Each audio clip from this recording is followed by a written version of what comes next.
Hi guys! Once again, welcome back muli sa ating munting channel. Ito po yung host na si Chloe TV. Muli na namang magbibigay ng panibagong reaction video. Pero bago ang lahat guys, gusto ko lang kamustahin kung kamusta yung mga kalagayan nyo dyan. Lalong-lalo na yung mga OFW natin na palaging nakasuporta dito sa atin. Mag-ingat po kayo palagi. At siyempre yung mga kababayan natin na nandito sa Pilipinas, sana ay nasa mabuting kalagayan po kayong lahat, no? Especially yung mga solid Kalingap supporters natin at syempre yung IDC supporters natin. So ngayon nga po guys ay meron po tayong reaction video about po ito sa EDC. Dito po guys ay may pumasok po na bashers or should I say isang pushers kasi ginagamit po niya yung pangalan ni Beyonce para makaagaw ng attention dito sa live ni Kalingap Edo. At first guys, parang hindi pa kumbinsido si Kalingap Edo kung ito ba ay pushers. Pero habang tumatagal ay nakilala niya na itong tao pala na to ay isa sa bashers ng EDC. Ito palang tao na to ay palaging nagpapakalat ng fake news. So mamaya ay atin pong panoorin yung live ni Kalingap Edo. Pero bago tayo magpatuloy doon, please don't forget to subscribe sa ating channel. Huwag kalimutan i-turn on ang notification bell para mas laging updated every time na mag-a-upload po tayo. At paki-like and share na rin itong video para mas i-recommend pa tayo ni YouTube. At syempre, atin din po suportahan ang ating ama ng Kalingap na walang iba kundi si Kuya Bal Santos Matubang, si Ate Edna Vlog, and Kalingap Rab. Suportahan din po natin ang ating Keyboys, Kalingap Partners, mga charity vloggers sa Pilipinas na tumutulong sa ating mga kababayang mahihirap. Huwag nating kalimutan. At syempre guys, yung kasamahan nating Kalingap Reactors, ang TEM, Karepa, team, watchers, strikers, lahat po ng mga legit Kalingap Reactors na gumagawa po ng content sa Kalingap ay atin din pong suportahan. So ngayon guys, puntahan muna natin itong video clip na nakuha po natin sa live ni Kalingap Edo kung saan nga po guys ay may pumasok na naman dito na pushers na nagpapanggap na si Beyonce. So panoorin muna natin to. Party guys, ganda to. May party po na mangyayari.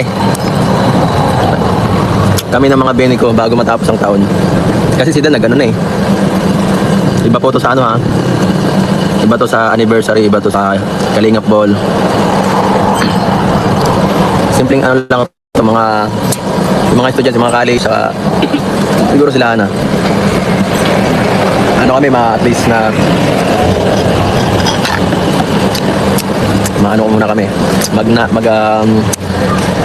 Basta abangan nyo na lang guys, ma-party kami sa isang lugar na ano. May kainan kaming gagawin. Reunion na mga tinutulungan ko. Yung mga ano lang, karaniwan tinutulungan kong malapit lang sa akin guys. Sa Basic Feeling of Rough Price or Demanding. Yes po, kung pwede lang sana lagi sama, madali lang pong sabihin. Pero ang problema, hindi po natin siya mabini. Mahirap yan guys. Mamaya at magpaano pa tayo, mapaginitan pa tayo ng mga reactors. Makamusin sana kita kaso di ka nagre-reply. Nagre-reply ako ha.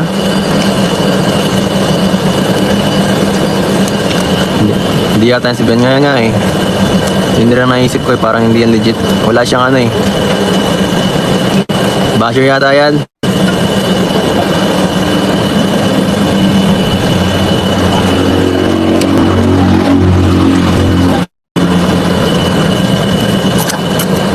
Basher ka dyan.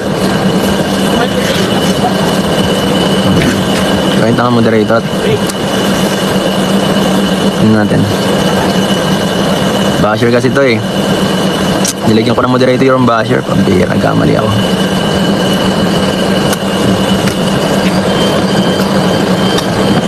Basher yan. Kung ano naman sinasabi niya sa akin, patalik siguro.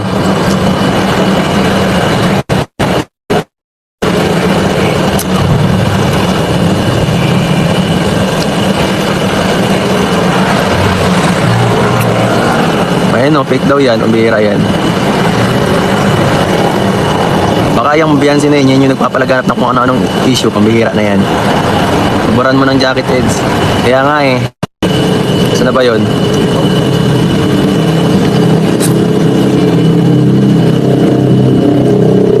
Hindi yata nagpapalaganap ng mga bashing sa akin, kakasura. Kung ano-anong mga pinagsasasabi. Tawag dito, ang dami basa eh. Ano daw? Pinabayaan ko daw si Biancy nung nakaraan. Kung bihirang kalokohan yan.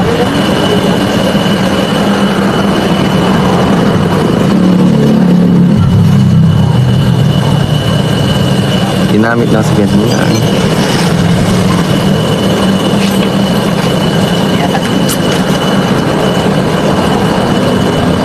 Baka nga badger yan ano. Yun nga nababasa ko, kalokohan ini. Hinayaan mo daw sa gitna na nag-iiyak. Yun ang kalokohan yan. Tanda ko yung ginawa ko na natin sa apartment.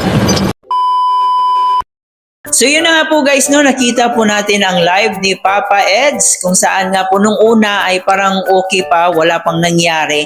Pero habang tumatagal ay napansin niya dito. So siguro ginamit yung pangalan ni Biancy kasi nung una hindi niya namalayan kung totoo ba ito or pushers lang. So kalaunan ay napagtanto niya na itong account na to ay number 1 bashers pala ito ng EDSI. Isa din po daw ito sa nagpapakalat ng fake news, no, kung ano-ano yung mga sinasabi. So yun na nga po guys, napaka-desperada po o napaka-desperado po kung ano man yung identity ng tao na yan. So napaka-desperado kasi gumagamit sila ng mga pangalan. So dito nga po guys ay naging moderator pa po ito sa live ni Kalingap Edu at buti na lang ay na-notice niya na isa palang pushers itong kanyang nilagyan ng moderator.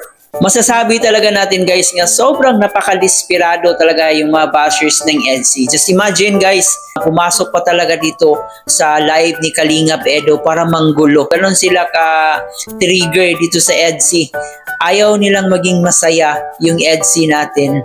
Pero wala talaga. Noon pa man ay binabato na po yung EDSI kung ano-ano na yung mga pangbabash na ginagawa nila dito para paghiwalayin yung EDSI. Pero tingnan nyo naman hanggang ngayon ay nananatili pa rin itong matatag. So wala talagang makakatibag dito sa EDSI guys. Road to forever na rin po yung EDSI natin. Pero kahit ganun pa man, ay nandito pa rin yung mga bashers, mga pushers, umaaligid-aligid talaga. Humahanap lang sila ng timing o tamang oras. So yun na nga po guys, sa mga ganitong mga account, dapat i-mass report po natin para matanggal po siya sa YouTube channel or kung makita natin sa Facebook page na nagpapakalat ng fake news. So mas mabuti na pagtulong-tulungan natin o i-mass report po natin yung mga fake news, yung mga pangbabash na sinasabi nila. Kasi yung mga bashers ay nag-iimbento yan palagi ng mga storya na wala namang katotohanan. Kaya kung meron kayong nakita na kahina-hinala na ginamit yung mga pangalan ng mga key angels sa pangbabash, so i-report po natin yan guys para at least makatulong man lang po tayo. So yun na nga po sa EDSI natin, no? Ay tuloy-tuloy pa rin po yung pagpapakilig nila pero sa ngayon ay pansamantala mo ng nagpahinga yung mga love team natin. So hintayin na lang po natin yung pagbabalik nila sa ere. Kasi for sure, pagbabalik sila ay marami na namang pasabog, marami na namang kakikiligan ang ating masaksyan. So I hope guys nag-enjoy kayo. Huwag kalimutan mag-comment dyan sa ating comment section, especially sa mga Edsinians dyan. Paki-comment po ang inyong thoughts about po sa ating reaction ngayon. Huwag kalimutan mag-like and share and of course, paki-subscribe na rin po yung channel natin. Maraming salamat guys. Ito po yung host na si Chloe TV. Thank you for watching.